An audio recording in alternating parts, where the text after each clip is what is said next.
Astăzi vă fac puțin prezentare la setup-ul meu de gaming. Nu am un setup reușit. Este un setup pe care mi l-am dorit de mult și mi-am îndeplinit visul. Și ce să vă mai spun, sper să nu mă judecați. E un clip scurt în care vă spun așa în mare componentele laptopului și vă arăt puțin ce am eu pe masă. Sper să reușesc să strâng și eu 50 de abonați ca să pot să fac live. Nu uitați să apăsați butonul de like și de subscribe, vă rog.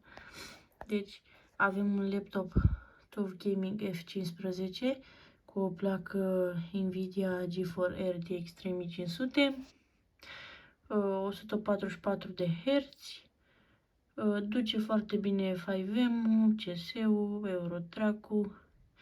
Trebuie să-mi strâng bănuți să iau și Forza și mai multe joculețe. Acolo avem un copăcel luat de pe Shein. Avem niște căști care stă pe suportul pe un selfie stick, deoarece n-am avut timp și nici bani să-mi iau un suport.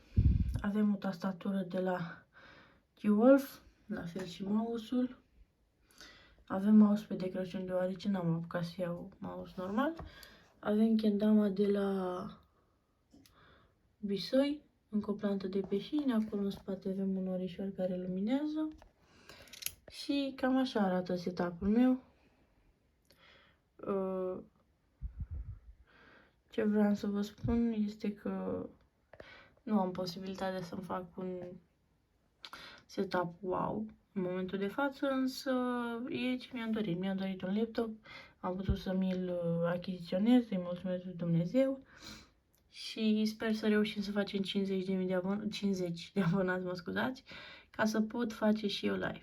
Vă mulțumesc pentru vizionare și nu uitați de like și subscribe. Vă pup!